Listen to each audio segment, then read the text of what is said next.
कभी सोचा है कि कैसे सिर्फ एक गुप्त सौदे ने भारत की पूरी तारीख ही बदल कर रख दी? जी हाँ, आज हम प्लासी के उसी युद्ध की कहानी को समझने की कोशिश करेंगे, जहां मैदान में तलवारों से ज्यादा साजिशें चल रही थीं।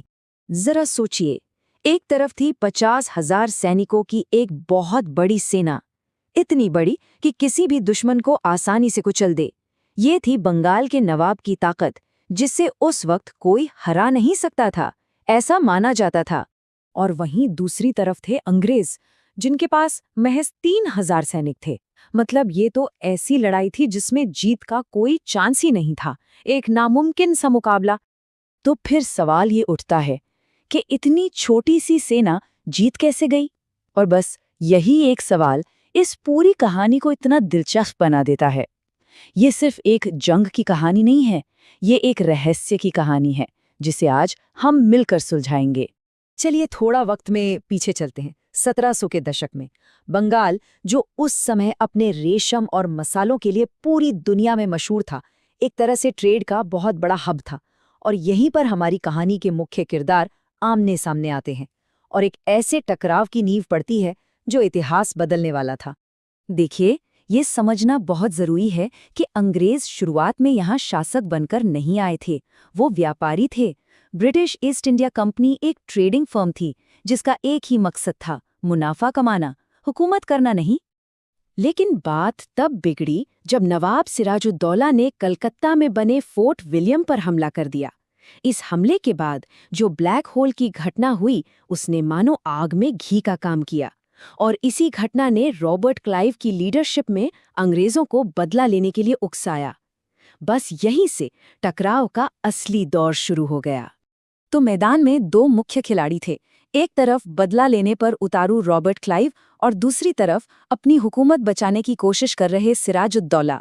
लेकिन एक तीसरा और सबसे अहम खिलाड़ी भी था, मीर जाफर, जो नवाब के अपने ही सेनापतियों में से एक था।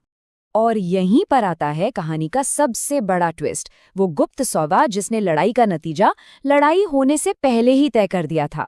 सोचिए, एक भी गोली चलने से पहले नवाब की सेना को अंदर से खोखला कर दिया गया था। ये सिर्फ एक मिलिट्री प्लान नहीं था, ये एक बहुत गहरी राजनीतिक साजिश थी। और फिर आया वो दिन, 23 जून 1757। प्लासी के आम के बागों में इतिहास लिखा जाने वाला था। लेकिन किसी को ये अंदाजा नहीं था कि इस इतिहास को लिखने में मौसम और विश्वासघात दोनों ही बहुत बड़ी भूमिका निभाने वाले हैं।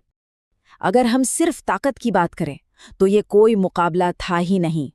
नवाब की सेना हर लिहाज से कई गुना ज्यादा ताकतवर थी, लेकिन उनकी सबसे बड़ी कमजोरी उनकी अपनी ही सेना में छिपा एक गद्दार था। और अंग्रेजों का सबसे बड़ा हथियार वो थी उनकी गुप्त साजिश। लड़ाई के दिन किस्मत ने भी अंग्रेजों का ही साथ दिया। दोपहर में अचानक तेज बारिश हुई और नवाब का सारा बारूद भीग कर बेकार हो गया। वहीं अंग्रेजों ने अपना बारूद तिरपाल से ढककर बचा लिया था। इसी बीच नवाब के सबसे वफादार कमांडर मीर मदान की मौत ने सेना का हौसला तोड़ दिया और आखिरी कील ठोकी मीर जाफर की गद्दारी ने, जब उसकी सेना का एक बड़ा हिस्सा लड़ने के लिए आगे ही नहीं बढ़ा। ये आंकड़े देखिए जरा, ये हैरान करने वाले हैं। ये साफ बताते हैं कि ये कोई आमने सामने की लड़ाई थी ही नहीं, ये तो युद्ध के मैदान में रचा गया एक तख्ता पलट था। लड़ाई तो कुछ ही घंटों में खत्म हो गई, लेकिन इसकी गूंज आने वाली सदियों तक सुनाई देने वाली थी। तो चलिए देखते हैं कि इस जीत के फौरन बाद क्या हुआ। ये वो रकम है जो बंगाल के खजाने से अंग्रेजों को दी गई थी। आज के हिसाब से ये अरबों रुपए के बराबर होगी। और यही वो पैसा था जिसने ईस्ट इंडिया कंपनी को इतना ताकतवर बना दिया कि उसने पूरे भारत पर अपना असर डालना शुरू कर दिया। हाँ, तो सौदे के मुताबिक मीर जाफर को नवाब तो बना दिया गया, पर वो सिर्फ नाम का नवाब था। असली ताकत तो कंपनी के हाथों में थी। मतलब अंग्रेजों ने बिना सीधे तौर पर शासन किए ही पूरा कंट्रोल अपने हाथ में ले लिया था। ये एक ऐसा मॉडल था जिसे उन्होंने बाद में पूरे भारत में इस्तेमाल किया। अब थोड़ा और आगे बढ़ते हैं और ये देखते हैं कि इस एक लड़ाई ने कैसे पूरे भारतीय उपमहाद्वीप का भविष्य ही बदल दिया। इसे ऐसे समझिए, प्लासी की जीत वो पहली सीढ़ी थी। इस जीत से मिले बंगाल के बेशुमार पैसे से कंपनी ने अपनी सेना बढ़ाई और फिर धीरे धीरे एक एक करके पूरे भारत पर कब्जा कर लिया। इसी लड़ाई ने ब्रिटिश राज की नींव रखी थी।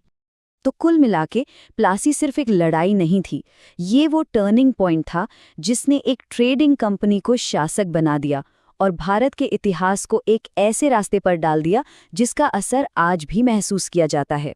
तो आखिर में हम इसी एक सवाल पर आकर रुकते हैं, क्या प्लासी की जीत रॉबर्ट क्लाइव की सैन्य प्रतिभा का नतीजा थी या एक बहुत ही शातिर तरीके से रची गई साजिश का? इतिहास कभी भी सीधा और सरल नहीं होता और प्लासी का युद्ध इसका सबसे बड़ा उदाहरण है।